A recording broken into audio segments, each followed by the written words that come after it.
Hello વિદ્યાર્થી મિત્રો, કેમ છો તમે? બધા મજામાં હશો. આપણે આજે લેક્ચર નંબર 8ની અંદર એક નવો ટોપિક ભણવા જઈ રહ્યા છે, જેનું નામ છે કોણીય સ્થાનાંતર અને કોણીય વેગ. 7.6 ટેક્સ્ટબુકમાં નંબર છે 7.6. હવે તમને આ શબ્દ જોઈને એવું લાગતું હશે કે આ આવી ભૌતિક રાશિ આપણે કદાચ ભણી ગયા છે, પણ વાસ્તવમાં વિદ્યાર્થી મિત્રો, તમે અગાઉ જે ભણી ગયા છો એ રેખીય સ્થાનાંતર અને રેખીય વેગ આવી ભૌતિક રાશિ તમે ભણી ગયા છો.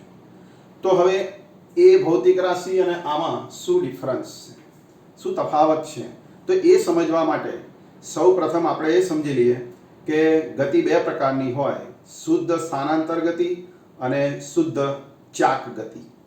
તો શુદ્ધ સ્થાનાંતર ગતિ સમજવા ત્રણ ભૌતિક રાશિની જરૂર પડે છે, જેમાં રેખીય સ્થાનાંતર, જે તમે અગાઉ ભણી ગયા ચેપ્ટર નંબર 3, 4, 5માં, રેખીય સ્થાનાંતર સદિશ ડી, રેખીય વેગ સદિશ વી અને રેખીય પ્રવેગ સદિશ એ. તો હવે એને જેવી આ ભૌતિક રાશિઓ છે શુદ્ધ ચાક ગતિમાં, જેનું નામ છે કોણીય સ્થાનાંતર એટલે થીટા અથવા ડેલ્ટા થીટા, કોણીય વેગ એટલે કે ઓમેગા, એને આપણે ઓમેગા વડે દર્શાવીશું, સદિશ ઓમેગા, અને ત્રીજી ભૌતિક રાશિ હવે પછીના લેક્ચરમાં આપણે ભણીશું તો કોણીય પ્રવેગ આલ્ફા સદિશ. તો વિદ્યાર્થી મિત્રો, આપણે શુદ્ધ ચાક ગતિ વિજ્ઞાન અત્યારે ભણી રહ્યા છે, તો એમાં ત્રણ અગત્યની ભૌતિક રાશિઓ કોણીય સ્થાનાંતર, કોણીય વેગ અને કોણીય પ્રવેગ આપણે સમજીશું. તો આજના લેક્ચરમાં આપણે બે ભૌતિક રાશિ ભણીશું, કોણીય સ્થાનાંતર અને કોણીય વેગ. હવે એ સમજવા સૌ પ્રથમ આપણે આ આકૃતિથી શરૂઆત કરીએ કે આકૃતિની અંદર આ દ્રઢ પદાર્થ છે અને આ દ્રઢ પદાર્થ કોઈ સ્થિર એવી ઝેડ અક્ષને અનુલક્ષીને પરિભ્રમણ કરે છે. આકૃતિમાં દર્શાવ્યા પ્રમાણે પરિભ્રમણ કરે છે. હવે આ ઉગમ બિંદુ છે, x અક્ષ એટલે આ મેં પેન મૂકી એ પ્રમાણે પૃષ્ઠને લંબ બહાર તરફ, y દિશા આ સમતલમાં છે અને z દિશા પણ આ સમતલમાં છે. તો વિદ્યાર્થી મિત્રો, ત્રણેય અક્ષનું અહીંયા ઉગમ બિંદુ અહીંયા ધારેલું છે. હવે આકૃતિમાં દર્શાવ્યા પ્રમાણે કે આ દ્રઢ પદાર્થ ચાક ગતિ કરે છે, એટલે સૌ પ્રથમ આપણે લખીશું કે દ્રઢ પદાર્થ સ્થિર ઝેડ અક્ષને અનુલક્ષીને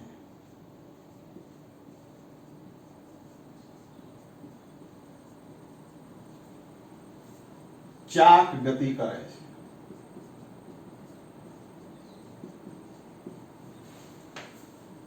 જો આ દ્રઢ પદાર્થ ચાક ગતિ કરતો હોય તો ચાક ગતિની વ્યાખ્યા અનુસાર તેમાં ભાગ લેતા બધા જ કણો એ આ પરિભ્રમણ અક્ષને અનુલક્ષીને વર્તુળમય ગતિ કરતા હશે અને તેમના કેન્દ્રો આ સ્થિર અક્ષ ઉપર સ્થિર હશે.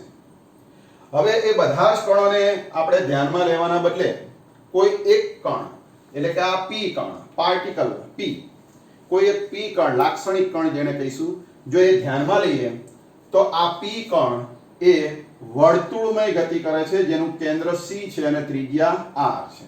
એટલે એ લખીશું કે કોઈ લાક્ષણિક કણ બધા વતી એક પ્રતિનિધિ કણ P,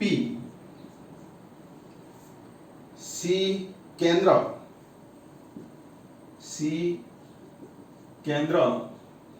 હોય અને R ત્રિજ્યા હોય તેવા વર્તુળ માર્ગ પર ગતિ કરે છે,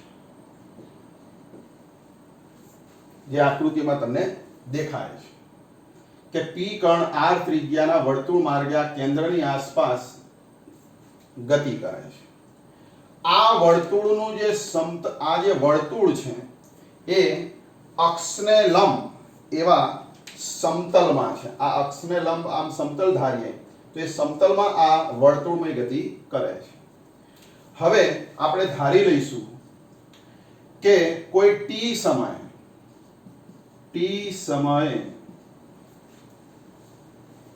કણ p સ્થાને છે, કણનું સ્થાન p છે, એટલે કે આ કેન્દ્રથી આ બિંદુને આપણે જોડી દઈએ આ લંબ અંતર r વડે, આ લંબ અંતર છે r, તો આપણને આ કણનું સ્થાન મળે છે. એટલે t સમયે p કણ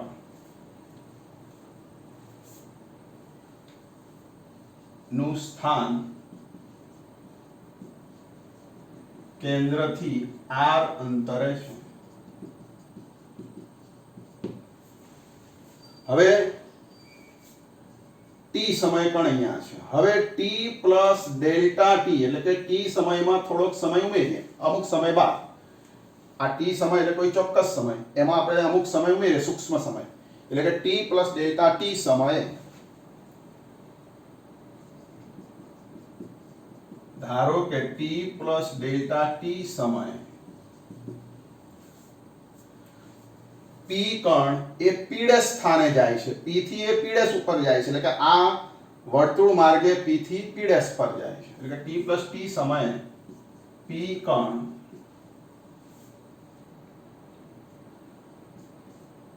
p' પર જાય છે. તો આ દરમિયાન કણ અહીંથી જાય તો એ દરમિયાન એક કેટલો ખૂણો આંતરે છે, ખૂણો P'CP. તો પછી આ જે ખૂણો છે એને હું નામ આપી દઉં કે ડેલ્ટા થીટા. તો આ ડેલ્ટા થીટાને શું કહેવાય? તો ડેલ્ટા થીટાને કહેવાય કોણીય સ્થાનમાં થતો ફેરફાર. એટલે કે કણ P ડેલ્ટા t સમયમાં ડેલ્ટા થીટા જેટલું કોણીય સ્થાનાંતર અનુભવે છે. કે આમ ડેલ્ટા t સમયમાં p કણ ડેલ્ટા થીટા જેટલું કોણીય સ્થાનાંતર કરે છે. તો પછી કોણીય સ્થાનાંતરનો અર્થ શું થાય? વિદ્યાર્થી મિત્રો, આપણો પ્રશ્ન છે કોણીય સ્થાનાંતર એટલે શું? તો આના પરથી આપણે લખવું હોય કે કોણીય સ્થાનાંતર એટલે કોણીય સ્થાનમાં થતો ફેરફાર. p કણ p થી p' પર જાય તો એનું જે કોણીય સ્થાન છે એમાં આટલો ફેરફાર થાય છે. એટલે કોણીય સ્થાનાંતરની વ્યાખ્યા થાય કે કણના કોણીય સ્થાનમાં થતો ફેરફાર એટલે કોણીય સ્થાનાંતર. તો આ કોણીય સ્થાનાંતરની વ્યાખ્યા થઈ. વિદ્યાર્થી મિત્રો, કણના કોણીય સ્થાનમાં થતો ફેરફાર એટલે કોણીય સ્થાનાંતર, જેને સંકેતમાં ડેલ્ટા થીટા અથવા થીટા વડે દર્શાવવામાં આવે છે. હવે વિદ્યાર્થી મિત્રો, આપણે એવો પ્રશ્ન થાય કે આ કયા એકમમાં માપવું? તો કોણીય સ્થાનાંતર એક ખૂણો છે. તમે ચેપ્ટર 2 માં ભણી ગયા હતા કે પૂરક રાશિ સમતલ કોણ એટલે કે ખૂણો, જેનો એકમ છે SI એકમ રેડિયન. તો આ ખૂણો એ રેડિયનમાં માપવામાં આવે છે, જેને સંકેતમાં RAD વડે દર્શાવે છે. એટલે કે આનો SI એકમ રેડિયન છે, RAD. સંકેતમાં એને RAD વડે દર્શાવે, રેડિયન છે. અથવા એક બીજો પણ એકમ છે રોટેશન. રોટેશન એટલે વિદ્યાર્થી મિત્રો પરિભ્રમણ, ગુજરાતીમાં એને કહેવાય પરિભ્રમણ. તો બે એકમ થયા, SI પદ્ધતિમાં રેડિયન અને અથવા બીજી રીતે લખવો હોય તો રોટેશન. એટલે હવે આપણે કોણીય સ્થાનાંતર વિશે તમને ખ્યાલ આવી ગયો હશે કે કોણીય સ્થાનાંતર એટલે કણના કોણીય સ્થાનમાં થતો ફેરફાર, એને કહેવાય કોણીય સ્થાનાંતર, અને એનો SI એકમ રેડિયન અથવા રોટેશન. બરાબર? હવે વિદ્યાર્થી મિત્રો તમને એમ થાય કે આ મેં p કણ માટે આ વ્યાખ્યા લખી, પણ વાસ્તવમાં p જેવા બધા જ કણનું કોણીય સ્થાનાંતર એક સરખું હશે. આ p કણની વાત કરી, અહીંયા q કણ લીધો હોય, ભલે એની ત્રિજ્યા નાની હોય, અહીંયા r કણ લીધો હોય, એની ત્રિજ્યા ભલે મોટી હોય આના કરતા, પણ બધા જ કણોનું એક સરખા સમયમાં એક સરખું કોણીય સ્થાનાંતર થશે. એટલે કે આખા દ્રઢ પદાર્થનું કોણીય સ્થાનાંતર એ કોઈ એક સમયે એ એક સરખું હોય. એટલે આખા દ્રઢ પદાર્થનું કોણીય સ્થાનાંતર એ ડેલ્ટા થીટા કહેવાય. એક કણનું ડેલ્ટા થીટા હોય તો આ દ્રઢ પદાર્થના સમગ્ર કણોનું એટલે કે આખા દ્રઢ પદાર્થનું કોણીય સ્થાનાંતર ડેલ્ટા થીટા થાય અને જેનો એકમ રેડિયન થાય. તો વિદ્યાર્થી મિત્રો તમને ખ્યાલ આવી ગયો હશે કે કોણીય સ્થાનાંતર એટલે શું. બીજું ઉદાહરણ લઈને આપણે સમજીએ એક બે કે કોણીય સ્થાનાંતરના આપણે એક બે ઉદાહરણ લઈએ. માની લો કે પંખો સીલિંગ ફેન એ 1 મિનિટની અંદર 120 પરિભ્રમણ કરે છે. 120 વાર એના પાંખિયું આમ પરિભ્રમણ અનુભવે છે. તો એનું કોણીય સ્થાનાંતર કેટલું? તો સીલિંગ ફેનનો જે પંખો એટલે કે ટૂંકમાં સીલિંગ ફેનનું જે પાંખિયું એ ચાક ગતિ કરે છે એમ કહેવાય અને 120 પરિભ્રમણ કરે છે 1 મિનિટની અંદર. તો 120 તો 1 મિનિટમાં એનું કોણીય સ્થાનાંતર કેટલું? 120 પરિભ્રમણ. 120 પરિભ્રમણ. તો 120 પરિભ્રમણ એને મારે રેડિયનમાં લખવું હોય તો કેટલું થાય? તો વિદ્યાર્થી મિત્રો આપણે એને લખીએ કે રેડિયનમાં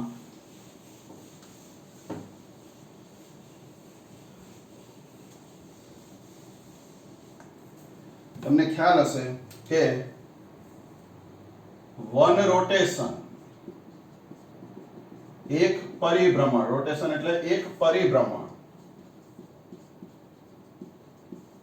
એટલે 2 પાઈ રેડિયન કોણીય સ્થાનાંતર.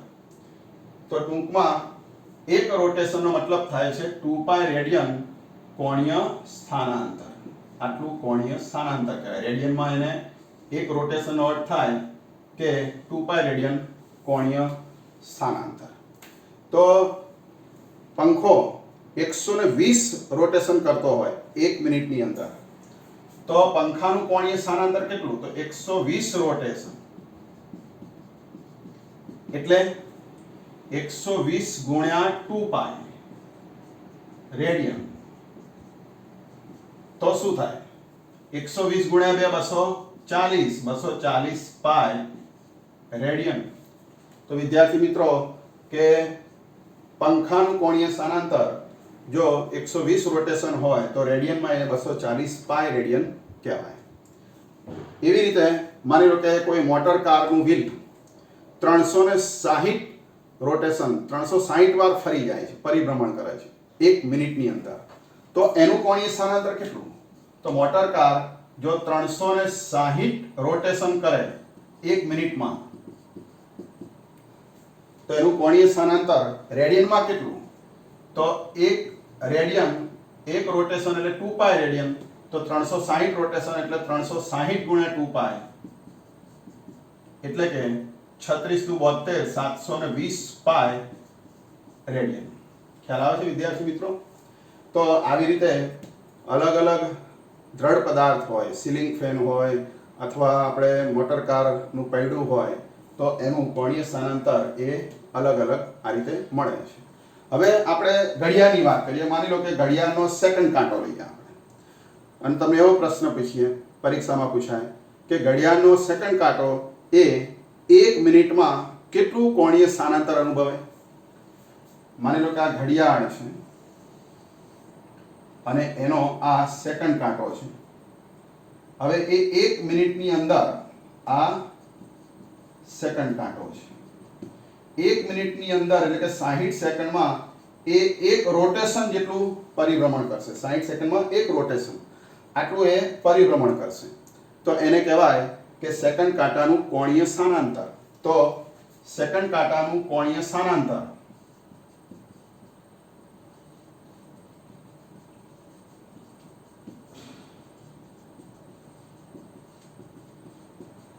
એક મિનિટની અંદર ધારો કે ડેલ્ટા થીટા નામ આપું આ ખૂણાને તો કેટલું થશે 360 ડિગ્રી એટલે કે 2 પાઈ રેડિયન. એક રોટેશન એટલે શું થાય 2 પાઈ રેડિયન. તો સેકન્ડ કાંટો 1 મિનિટમાં આટલું 2 પાઈ રેડિયન કોણીય સ્થાનાંતર અનુભવશે. હવે આના પરથી એવો પ્રશ્ન પૂછાય કે અડધી મિનિટમાં સેકન્ડ કાંટો કેટલું પરિભ્રમણ, અડધી મિનિટ એટલે ઉપરથી સેકન્ડ કાંટો નીચે આવે, આ 12 ઉપરથી અહીંયા 6 ઉપર આવે, તો કેટલું એનું કોણીય સ્થાનાંતર થાય? તો આ 1 મિનિટમાં 2 પાઈ, તો અડધી મિનિટ એટલે 30 સેકન્ડમાં કેટલું? તો આનું અડધું કેટલું થાય? ભાગ્યા 2 પાઈ.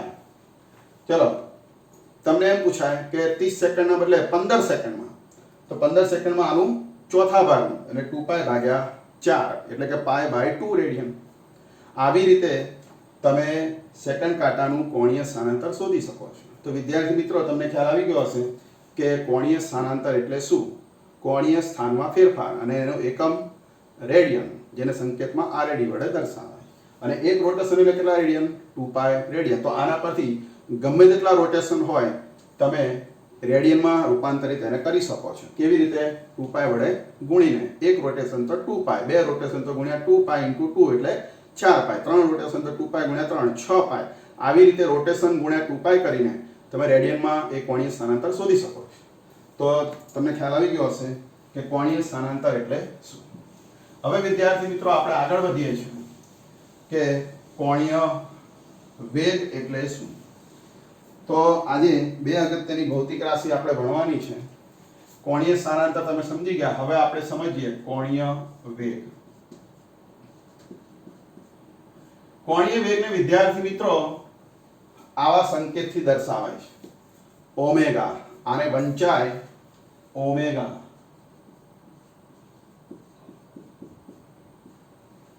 અને આ સદિશ રાશિ છે એટલે એની ઉપર તીર મૂકવામાં આવે છે.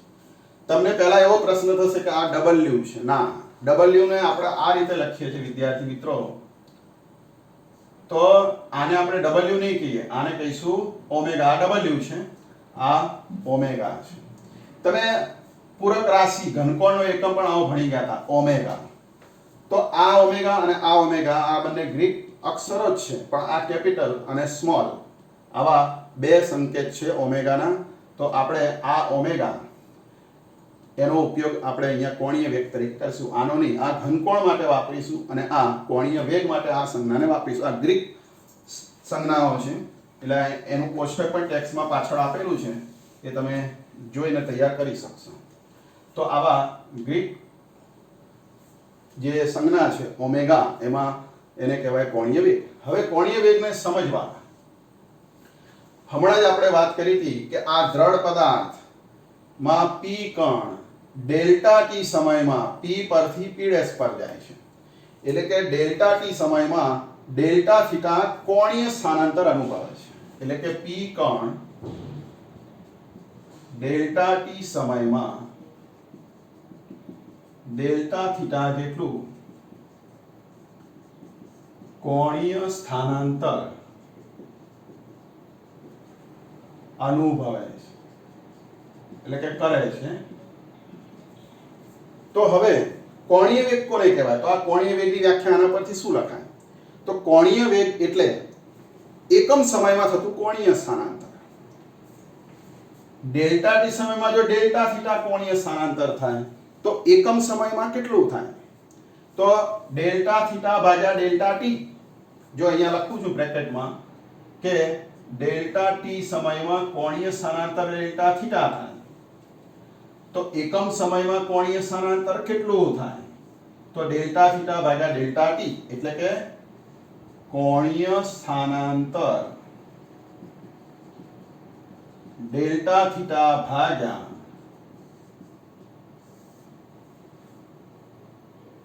સમયગાળો. આ કોણીય સ્થાનાંતર દરમિયાનનો સમયગાળો ડેલ્ટા ટી, આ બંનેનો ગુણોત્તર. આ ગુણોત્તરને એકમ સમયમાં કોણીય સ્થાનાંતર એટલે કે સરેરાશ કોણીય વેગ, આવા નામથી આને ઓળખવામાં આવે છે. આને કહીશું સરેરાશ કોણીય વેગ અથવા સરેરાશ કોણીય વેગનું મૂલ્ય, અથવા આને બીજું પણ નામ આપી શકાય સરેરાશ કોણીય ઝડપ. તો આ સરેરાશ કોણીય વેગનું મૂલ્ય એને કોણીય ઝડપ પણ કહેવામાં આવે છે.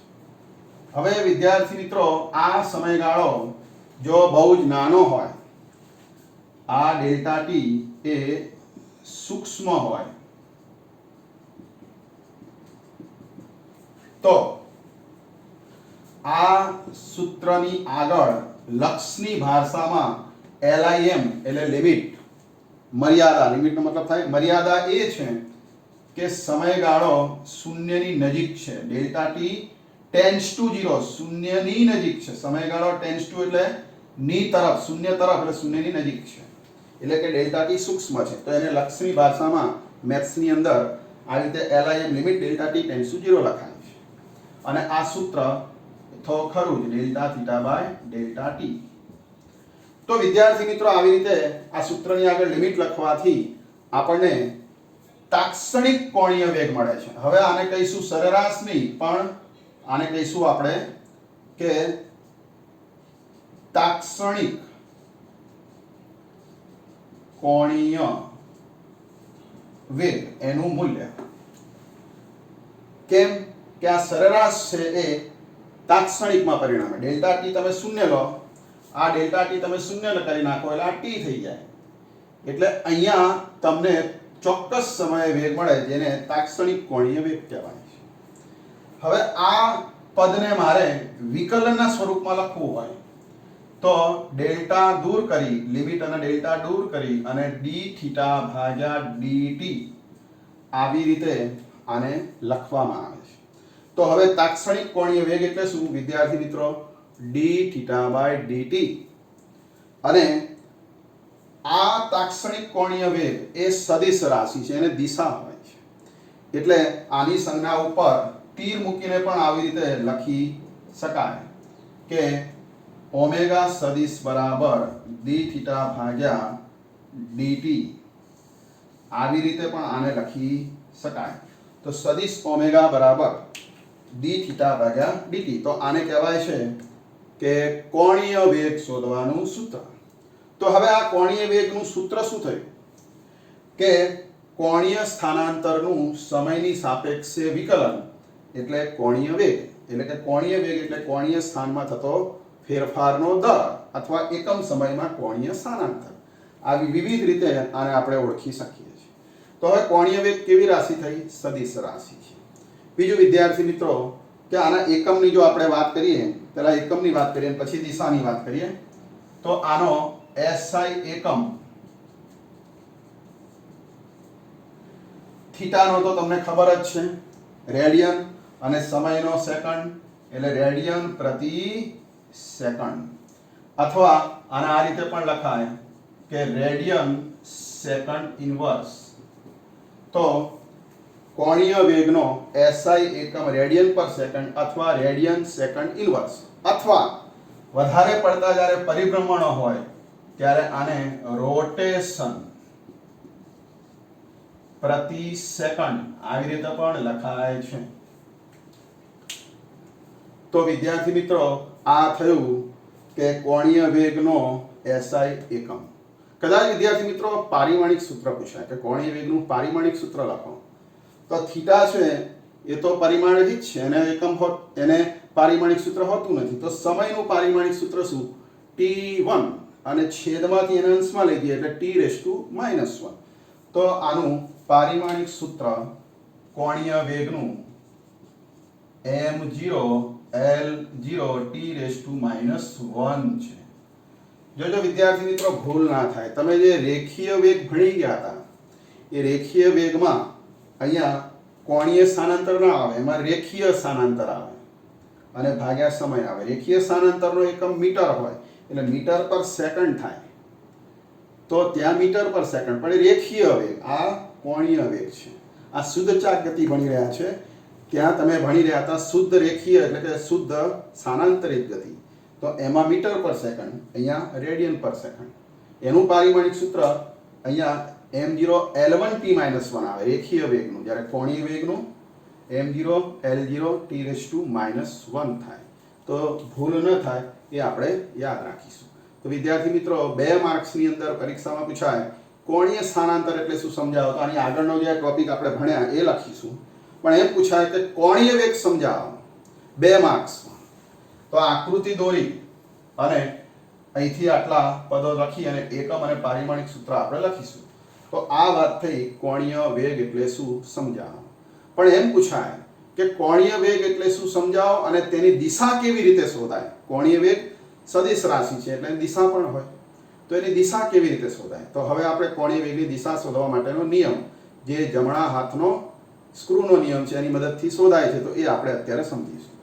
તો વિદ્યાર્થી મિત્રો, એ દિશા માટે પરીક્ષામાં 3 માર્ક્સમાં પ્રશ્ન પૂછાય કે કોણીય વેગ એટલે શું, તેની દિશા શોધવાનો નિયમ જણાવો, તો તમારે દિશા અંગેનો નિયમ લખવાનો. તો હવે આપણે સમજીએ કોણીય વેગની દિશા કેવી રીતે શોધાય. તમને આમાં ખ્યાલ આવી ગયો હશે, તો આપણે દિશાની વાત કરીએ.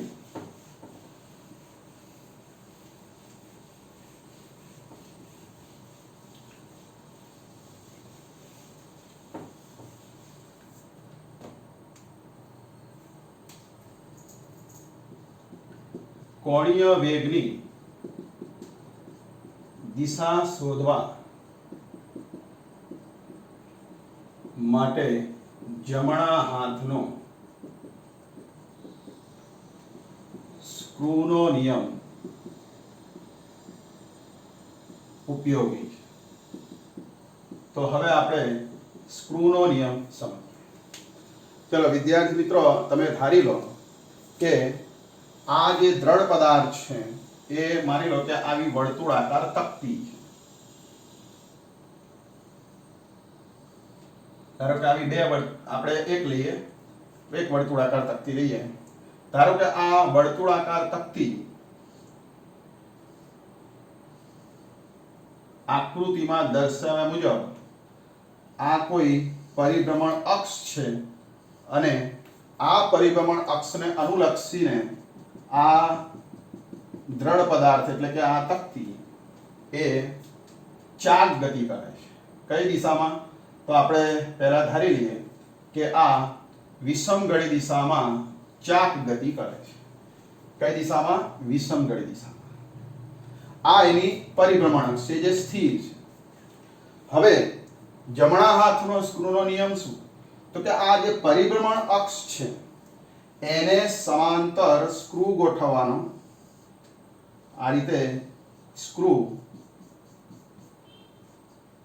એ પરિભ્રમણ અક્ષને સમાંતર ગોઠવવાનો અને જે રીતે આ પદાર્થ ચાક ગતિ કરે છે એટલે કે વિષમગળી દિશામાં, તો આ સ્ક્રૂને જો તમે વિષમગળી દિશામાં પરિભ્રમણ આપો એટલે કે આ રીતે વિષમગળી દિશામાં એને ફેરવો, અક્ષને સમાંતર ગોઠવીને. આ પરિભ્રમણ અક્ષ છે અને આ સ્ક્રૂની અક્ષ છે.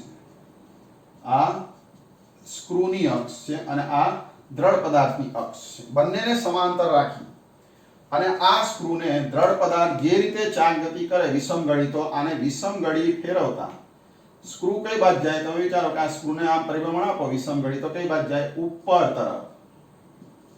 સ્ક્રૂ ઉપર તરફ ખસે. તો પછી અહીંયા ઓમેગાની દિશા કોણીય વેગ એ આ પરિભ્રમણ અક્ષની દિશામાં ઉપર તરફ, એટલે કોણીય વેગની દિશા પરિભ્રમણ અક્ષની દિશામાં સ્ક્રૂ ખસે તે દિશામાં લેવામાં આવે છે. તો અત્યારે ઓમેગાની દિશા પરિભ્રમણ અક્ષની દિશામાં ઉપર તરફ. કેમ? કારણ કે વિષમગળી દિશામાં સ્ક્રૂ ફેરવતા સ્ક્રૂ ઉપર જાય એટલે ઓમેગા ઉપર તરફ. ચલો આપણે આનાથી ઉલટું વિચારો. ધારો કે આ બીજો આ દ્રઢ પદાર્થ છે વર્તુળાકાર તકતી અને એ વર્તુળાકાર તકતી એની આ સ્થિર અક્ષ જેને અનુલક્ષીને આ પદાર્થ આ રીતે ચાક ગતિ કરે છે. જો આ પદાર્થ સમગળી દિશામાં ચાક ગતિ કરતો હોય એટલે આ પ્રમાણ મારો હાથ ફરે છે, તો ઓમેગાની દિશા કઈ? આ કોણીય વેગની દિશા કઈ? તો આ સ્ક્રૂને ગોઠવવાનો તો આ જ પ્રમાણે જે અહીંયા હતો એ જ પ્રમાણે અને એની પરિભ્રમણ અક્ષ છે સ્ક્રૂની એ આ છે. તો આ બંનેને સમાંતર ગોઠવી અને જે રીતે પદાર્થ ચાક ગતિ કરે સમગળી, તો આને પણ સમગળી જો પરિભ્રમણ આપવામાં આવે તો આ સ્ક્રૂ કઈ બાજુ ખસે? ચલો આ સ્ક્રૂને આમ સમઘડી પરિભ્રમણ આપું આમ તો નીચે તરફ ખસે. તો ઓમેગાની દિશા એ નીચે, સ્ક્રૂ નીચે તરફ ખસે. તો ઓમેગા એ નીચે તરફ હશે. એટલે કોણીય વેગની દિશા એ નીચે તરફ હશે. તો આવી રીતે વિદ્યાર્થી મિત્રો કે દ્રઢ પદાર્થ એ બે રીતે ચાક ગતિ કરી શકે, વિષમગળી કાં તો સમગળી. જો વિષમગળી ચાક ગતિ કરે તો ઓમેગાની દિશા પરિભ્રમણ અક્ષને સમાંતર ઉપર તરફ, જો સમગળી ચાક ગતિ કરે તો પરિભ્રમણ અક્ષને સમાંતર નીચે તરફ. ક્યારે? કે તકતી આમ સમસ્થિતિ હોય ત્યારે. હવે તમે સીલિંગ ફેનની આપણે વાત કરીએ કે સીલિંગ ફેનમાં જે પંખો છે એ નું પાંખિયું એ તમને ખબર છે કે આ રીતે ચાક ગતિ કરતું હોય છે. જો એ આ પ્રમાણે ચાક ગતિ કરે, જેને આપણે સમઘડી કહીએ, સમઘડી ચાક ગતિ કરે પંખાનું પાંખિયું આ પ્રમાણે, તો હવે એની ઓમેગાની દિશા કઈ? તો આ રીતે જો એને પરિભ્રમણ આપીએ સમઘડી તો સ્ક્રૂ કઈ બાજુ જશે? આમ ફેરવીએ તો નીચે તરફ. એટલે સીલિંગ ફેન ના કોણીય વેગની દિશા એ નીચે તરફ થાય. એટલે કે સીલિંગ ફેનમાં જે પંખોનો પાંખિયું છે એ આ રીતે વિષમગળી ફરે, સમગળી ફરે તો અધો દિશામાં ઓમેગાની દિશા થાય. એવી રીતે કોઈ વાહનનું ટાયર છે એ આમ પરિભ્રમણ કરતું હોય આ પ્રમાણે, તો એનો ઓમેગા કઈ બાજુ? તો આ રીતે પરિભ્રમણ કરે તો સ્ક્રૂને તમારે આમ સમગળી ફેરવો તો અંદર તરફ ખસે, તો ઓમેગા અંદર તરફ. અને જો ટાયર આમ ફરે વિષમગળી તો સ્ક્રૂને વિષમગળી ફેરવતા એ બહાર ખસે તો ઓમેગા બહાર તરફ. એટલે વાહનનું પૈડું, કોઈ પણ વાહન હોય તેનું જે પૈડું છે ચાક ગતિ કરતું હોય તેના ઓમેગાની દિશા આ રીતે તમે શોધી શકો છો. તો કોણીય વેગની દિશા કેવી રીતે શોધાય તમને ખ્યાલ આવી ગયો હશે. તો વિદ્યાર્થી મિત્રો આવી રીતે કોણીય વેગ એટલે શું અને તેની દિશા કેવી રીતે શોધાય તમે સમજી ગયા હશો. હવે વિદ્યાર્થી મિત્રો આપણે એક બે એમસીક્યુ લેવા છે કોણીય વેગ સંબંધી, કે જેથી પરીક્ષામાં તમને તકલીફ ના પડે. અહીંયા એક અગત્યની વસ્તુ એ છે કે વિદ્યાર્થી મિત્રો કોઈ પણ એક સમયે, કોઈ પણ ક્ષણે એક કણનો જે કોણીય વેગ હશે એ જ બાકીના બધા જ કણોનો કોણીય વેગ હશે. માની લો કે આ પી કણનો કોણીય વેગ અમુક ચોક્કસ છે તો ટી સમયે, તો બાકીના બધા જ કણોનો કોણીય વેગ એટલો જ હશે. એટલે દ્રઢ પદાર્થના બધા જ કણોનો કોણીય વેગ કોઈ એક ક્ષણે સમાન હોય છે. તો એને લાક્ષણિકતા કહેવાય છે. કે શુદ્ધ ચાક ગતિની લાક્ષણિકતા શું? તો શુદ્ધ ચાક ગતિમાં આના જે બધા જ ભાગો, પદાર્થના બધા જ ભાગોનો સમયની કોઈ ક્ષણે કોણીય વેગ એક સમાન હોય છે. એને શુદ્ધ ચાક ગતિની લાક્ષણિકતા કહેવામાં આવે છે. તો આપણે એક ઉદાહરણ લઈને સમજીએ તો કોણીય વેગ કઈ રીતે શોધાય. તો આપણે પહેલું ઉદાહરણ આપણે લઈએ કે આપણે હમણાં વાત કરી હતી કે આપણે સીલિંગ ફેનની વાત કરીએ કે પંખો છે, કે પંખો એ 1 મિનિટમાં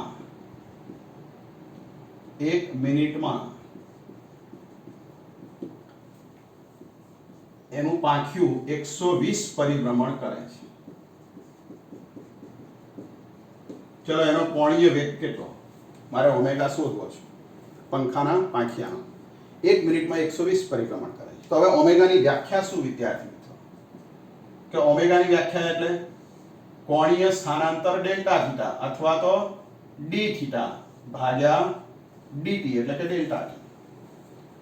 હવે 120 પરિભ્રમણ કરે છે તો કોણીય સ્થાનાંતર કેટલું? 120 ગુણ્યા 2 પાઈ રેડિયન. રેડિયનમાં લખવું હોય તો 120 ગુણ્યા 2 પાઈ રેડિયન. અને કેટલો સમય? 1 મિનિટ તો એની સેકન્ડ. 1 મિનિટની સેકન્ડ કેટલી? 60 એટલે ગુણ્યા 60. શેમાં? સેકન્ડ એકમમાં. તો વિદ્યાર્થી મિત્રો પંખાનો કોણીય વેગ